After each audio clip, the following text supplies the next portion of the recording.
ဝိညာဉ်နှုတ်ဒါသမထမင်ကျွင်းသည်စူဇီမိုကိုတိုက်ခိုက်ခြင်းလို့တိုက်ခိုက်ခဲ့တာမဟုတ်ပဲမလွဲမရှောင်သာအခြေအနေကြောင့်ထို့သို့လုပ်ဖို့တွန်းအားပေးခံခဲ့ရသည်ဆိုတာကိုယခုဒီမှာရှိနေကြသောမည်သူမျှမသိကြပေ။အိုးမဟုတ်သေးပါဘူးကထိုအချိန်တွင်စူမီသားစုအဆောင်တယောက်သည်ထိတ်လန့်ကြောက်ရွံ့နေဟန်ဖြင့်တကားကိုတွန်းဖွင့်ဝင်လာပြီးအပြင်မှာလူတွေအများကြီးပဲသူတို့ပုံစံကတော်တော်ရန်လိုနေပြီးတော့အသက်တစ်ချောင်းအတွက်အသက်တစ်ချောင်းရော်ကြီးတောင်းဖို့ဒုတိယသခင်လေးကိုထုတ်ပေးဖို့ပြောနေကြတယ်ဟုအဲမော်တကောပြောလိုက်လေ၏ဘာလို့ကြောက်နေတာလဲသူတို့ကဘသူတွေမို့လဲရှိုယူကလေးနက်သောအတန်ဖြင့်မေးလိုက်၏သူတို့ကစောင်းမိသားစုနဲ့လီမိသားစုကလူတွေပဲရှန်မိသားစုကရှန်နန်ကလည်းသူ့လူတွေအများကြီးခေါ်ပြီးပါလာတယ်စူမိသားစုအဆောင်ကတတွေးကိုခက်ခက်ခဲခဲမျိုးချလိုက်ရပြီးမှပြန်ဖြေလိုက်လေ၏အသက်တစ်ချောင်းအတွက်အသက်တစ်ချောင်းနဲ့လားဦးလေးကျန့်ကညင်သာစွာရေရွတ်လိုက်၏ရှိုယူပြောပုံအရဆိုလျင်စူဇီမိုသည်ရှန်မီသားစုမှမိသူကိုမျှတက်ဖြတ်ခဲ့ခြင်းမရှိပေဒါဆိုသူတို့ကဘာလို့အသက်တစ်ချောင်းအတွက်အသက်တစ်ချောင်းရောကြီးတောင်းချင်နေရတာလဲချေးပဲဒါတက်ရန်လာစားတာပဲဒုတိယသခင်လေးကဘလို့လို့လူတက်နိုင်မှာလဲအဲ့ကောင်တွေငါနဲ့တွေ့မယ်ယူချီဟိုကပြောရင်းစိတ်တူလာပြီးအပြင်သို့ပြေးထွက်သွားလေ၏ခဏနေဦးလေးကျန့်ကလေတံပြော့လေးဖြင့်ငါ့ကိုအပြင်ကူထုတ်ပေးဟုချောင်းဆိုးရင်းပြောလိုက်၏မစ္စတာကျန့်တင်အပြင်ကိုထွက်လို့မရဘူးလေဒဏ်ရာတွေကပိုဆိုးလာမှာပေါ့ရှိုယူကအလင်းအမြန်ဝင်တားလိုက်လေ၏ဦးလေးကျန့်ကခေါင်းခါလိုက်၏သူသည်တီကြီးခိုင်မာသောလေတံဖြစ်လာတဲ့သူတွေကပြဿနာရှာဖို့ရောက်လာကြတာသခင်လေးကလည်းမရှိဘူးဆိုတော့ဘာပဲဖြစ်ဖြစ်ငါတစ်ချက်ဟုတော့တွားကြည့်ရမှာပဲပြတ်သားစွာပြောလိုက်လေ၏စူမီသားစုမှလူအချို့သည်အပြင်သို့ထွက်ကြည့်လိုက်ကြပြီးနောက်ရင်ထံမှနှင့်သွားကြလေ၏အိမ်အပြင်ဘက်၌လူပေါင်း400-500လောက်ရှိနေပြီးသူတို့အားလုံးသည်ရန်လိုနေကြကသူတို့ထဲမှအများစုမှာစအုပ်အဆင့်တိုင်းသမားများဖြစ်ကြလေ၏သူတို့ထဲမှ3ယောက်ကတော့အစောပိုင်းမူလအဆင့်ပညာရှင်များဖြစ်ပြီးထို3ယောက်ထဲတွင်ထံမင်ကျွန်းလဲပါလေ၏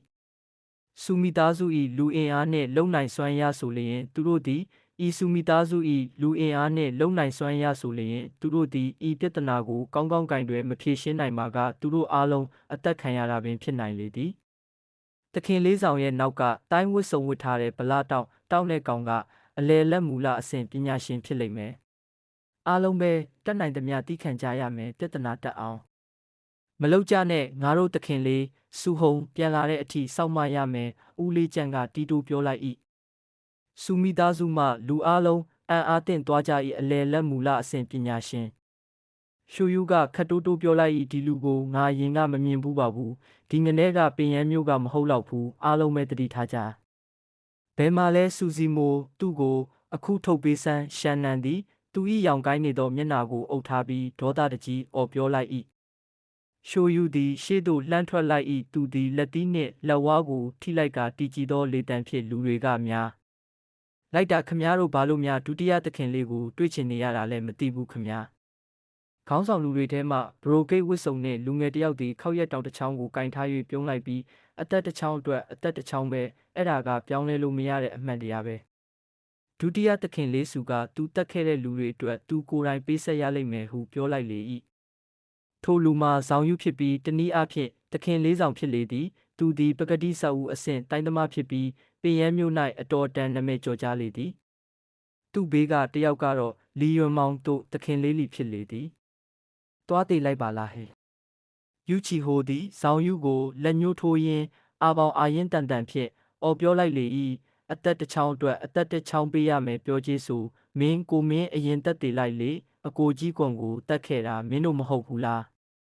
ဦးလေးကျန့်သည်ချောင်းတဟုတ်ဟုတ်ဆိုရင်ပင်သက်ကိုရှိုက်လိုက်ကဒုတိယသခင်လေးကလူ3ယောက်တက်ခဲ့တယ်ဆိုတာခမားတို့မှာဘာတက်တည်ရှိလို့လဲဟုမေးလိုက်၏ဟာရှန်နန်သည်တွားဖြဲ၍အယုတ်ဆိုးစွာရေမောလိုက်ရင်အဖိုးကြီးစူဇီမိုသူတို့ကိုတက်ခဲ့တာရှန်မိသားစုအိမ်ထဲကလူအားလုံးမျက်မြင်ကိုတွေ့ပဲဟုပြောလိုက်၏ထို့သို့ပြောပြီးနောက်ရှန်မိသားစုမှလူအချို့သည်မိုးဆုပ်အပါအဝင်အလောင်း3လောင်းကိုရှေ့သို့တရွေ့ရွေ့နှင့်တဲထုတ်လာကြလေ၏သူတို့သည်တေဆုံးပြီးနေပြီဖြစ်တော်လဲသူတို့၏မျက်လုံးများကပိတ်မနေပေ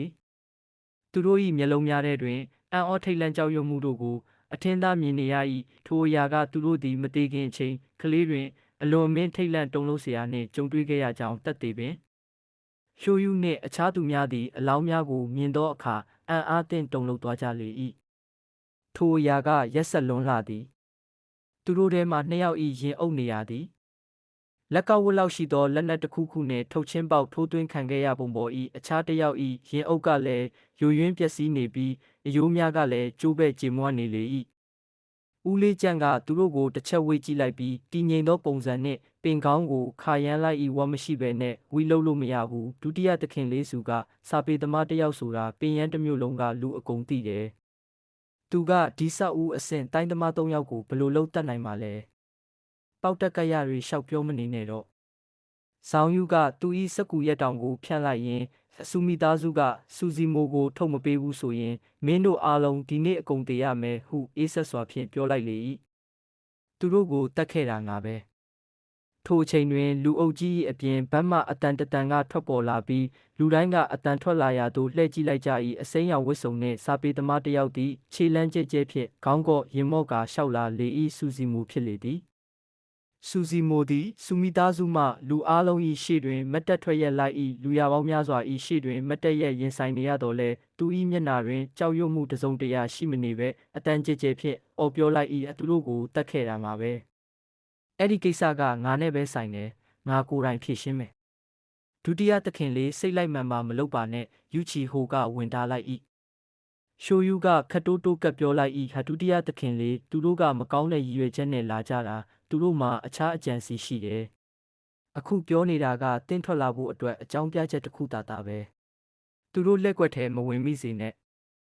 လီယိုမောင်ကအတိအခတ်စွာပြုံးလိုက်ပြီးကဲဒုတိယသခင်လေးကိုယ်တိုင်ကဝန်ခံနေပြီဆိုတော့ကိစ္စကရှင်းနေပြီပဲဟုပြောလိုက်လေ၏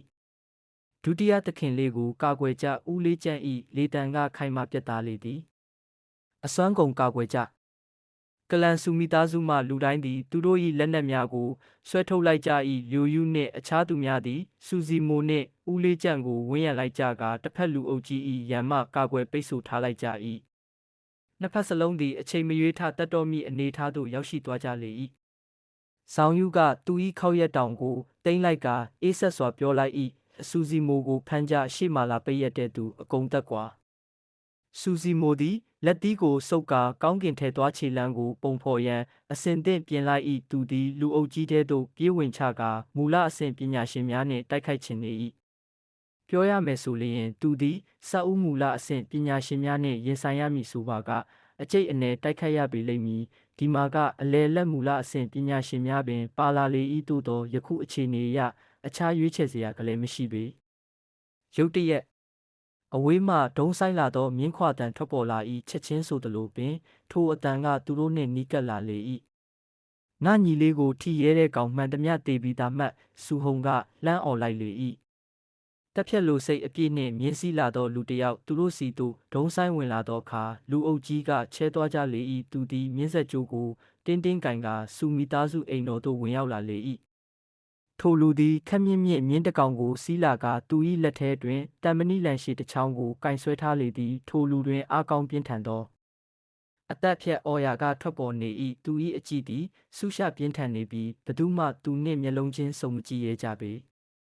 ထိုလူ၏မျက်နှာတွင်ကြောက်စရာကောင်းသောအမာရွတ်တစ်ခုရှိနေပြီးထိုအရာကသူ၏နာယောင်မှနာရွက်ဖျားနာထိရှည်လျားလေ၏ထိုဒဏ်ရာသည်ကျက်သွားပြီးဖြစ်တော်လဲဒဏ်ရာအနားမှပြူထွက်နေသောနီရဲနေသောအသားနုက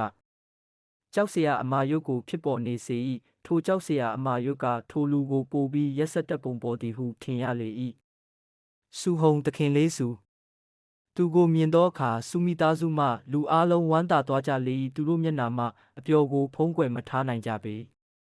ဆောင်းယူလီယွန်မောင်မင်းတို့အရွယ်ရောက်လာပြီလားမင်းတို့ကစူမိသားစုကိုတောင်ပြဿနာလာရှာရဲနေပြီပေါ့လေစူဟုံကမြင်းပေါ်မှမစင်ထိုင်လျက်သားနှင့်ပင်သူတို့နှစ်ယောက်ကိုငုံကြည့်ပြီးရေခဲသမျှအေးဆက်သောလေတံဖြင့်ပြောလိုက်၏ဟာဘယ်သူများလဲလို့သခင်လေးစုပဲခမည်းရောက်လာတာနဲ့အတော်ပဲကျုပ်ကခမည်းကိုစောင့်နေတာတော်တော်တောင်ကြသွားပြီးဆောင်းယူကပြုံး၍ပြောလိုက်၏သူကြည့်ရတာကြိုတင်ပြင်ဆင်လာတာတွေရှိပုံရလေသည်ဆောင်းယူ၏အနောက်တွင်မတ်တက်ရက်နေသောငနဲသည်တိုင်းဝတ်စုံကိုဝတ်ဆင်ထား၏သူ၏အကြည့်သည်အေးဆက်နေပြီးသူ၏ကြောတွင်စေပါသားအထုကြီးကိုလွယ်ထားလေ၏သူကအော်ပြောလိုက်၏သခင်လေးစုကအသက်30အရွယ်ဆောက်ဦးမူလာအဆင့်တိုင်းပညာရှင်လို့ပြောကြတာကြုတ်ကြားဘူးပါရဲ့ဒီနေ့တင်နဲ့တွေ့ဆုံရတာဝမ်းသာစရာပါပဲကျုပ်တို့တယောက်နဲ့တယောက်နေလောက်လက်ရည်စမ်းကြည့်ကြမယ်ဆိုရင်ဘယ်လိုသဘောရလဲကျုပ်က တေလူတယောက်ရဲ့နာမည်ကိုသိဖို့စိတ်မဝင်စားဘူးထိုလူသည်သူ့စကားကိုစုံးအောင်ပင်မပြောရသေးခင်စုဟုံကဖြတ်ပြောလိုက်လေ၏သွားစုဟုံသည်ခတ်တိုးတိုးအော်လိုက်၏သူမြင်းကအရှိသို့ပြေးဝင်သွားကချက်ချင်းဆိုသလိုတိုင်းဝတ်စုံဝတ်ထားသောဗလာတောင်ငနေနာသို့ရောက်သွားပြီးတစ်ချိန်တည်းဆိုသလိုပင်စုဟုံကသူ၏လှန်ရှည်ကိုပြစ်သွင်းလိုက်လေ၏မင်းကတော့တေးချင်းနေပြီထင်တယ်ဗလာတောင်ငနေကတည်ငြိမ်စွာဖြင့်သူ၏ဓာတ်ထူကြီးကိုဆွဲထုတ်လိုက်ကသူ၏မူလအဆင့်အော်ရာကထွက်ပေါ်လာလေ၏သူသည်ရှေ့သို့ခုန်လိုက်ကသူ၏စေပါဓာကြီးကိုလွှဲလိုက်ပြီးသူ့ထံသို့ပြေးဝင်လာသောစုဟုံကိုခုတ်ချလိုက်၏သူကတကယ်ပဲအလဲလက်မူလအဆင့်ပညာရှင်ပဲဟာရှိုယူကခေါင်းညိတ်ပြောလိုက်၏စူစီမိုသည်ထိုစကားကိုကြားသောအခါတောင့်တင်းသွားလေ၏ဇောင်မီသားစုကတေချာပြင်ဆင်လာတာပဲသူတို့ကစူဟုံအပြင်းနဲ့ပြန်လာမယ်ဆိုတာတောင်ကြိုတင်တွက်ဆထားတာပဲဒါကြောင့်လဲသူတို့ကစူဟုံကိုကင်တွယ်ဖို့အလဲလက်မူလအဆင့်ပညာရှင်ကိုပါအကူအညီတောင်းခေါ်လာတာပေါ့လေအဲ့ဒါကဘာကိုဆိုလိုတာလဲစူဟုံနှင့်ဗလာတောင်နဲ့တိုက်ခိုက်နေကြချိန်ထိသူသည်စဉ်းစားတွေးတောနေစေဖြစ်၏